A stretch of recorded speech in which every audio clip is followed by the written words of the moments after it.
searching heart, this Jesus, how precious.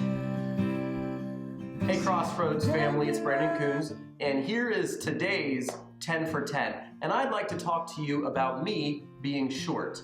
It has been proven that being tall has a correlation with higher education, career success, and romantic endeavors. An article in Psychology Today, written by Daniel Friedman and Jason Friedman, points out the unconscious bias of members of society in favor of those who are tall. Tall people earn a higher salary and are more likely to be successful when looking for a partner. When it comes to psychological health, tall men have drastically reduced suicide rates and have overall higher self-esteem. A coined phrase in society is looking up to people.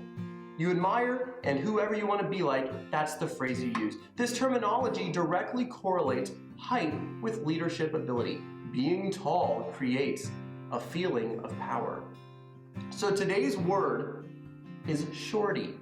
You see, I'm 5'6", and that puts me 4 inches shorter than the average person in America. And now don't feel bad for me. I've come to grips with my deficiency, so I'm not trying to make you feel sympathy. But not everyone who is short feels the same way I do about this. I know this because there are a bunch of products like stacked heels that allow men to look taller than they actually are. Or if you Google ways to dress and which ways to look taller, you're going to have millions of website articles for that. Did you know that the Bible actually talks about this? Now I'm going to be reading from the King James Version here, but in Matthew 6:27, it says, "Which of you, by taking thought, can add 1 cubit foot unto his stature?" If I translated that into today's English, it would read something like, how many of you can add a foot to their height just by worrying about how short you are? The answer is no one can do that.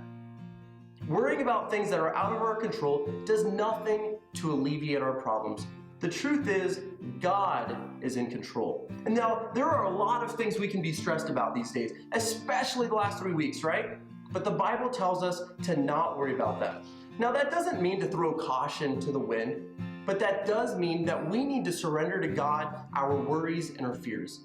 You see, in 1 Peter 5:7, it tells us to cast all our anxiety on God because He cares for us.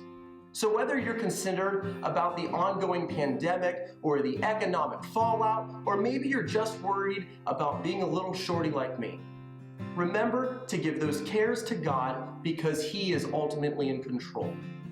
That verse talks about worrying about being short in Matthew there, goes on to say, and why do you worry about clothes?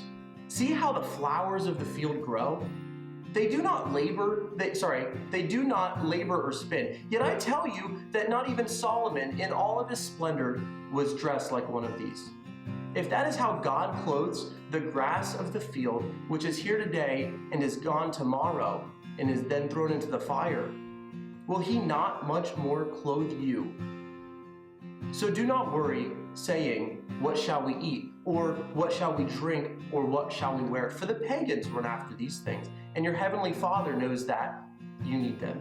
But seek first His kingdom and His righteousness, and all these things will be given to you as well. So let's put on our stacked platform shoes and go about today with the assurance that God has given us, knowing that He is in absolute control of everything. Thanks, guys. So beautiful, so kind and lovely, isn't He, isn't He, beyond compare, treasure rich and rare, marvelous and holy, isn't He, isn't He, so wonderful, so beautiful, so kind and lovely, isn't He, isn't He, beyond compare, treasure rich and rare, marvelous and holy.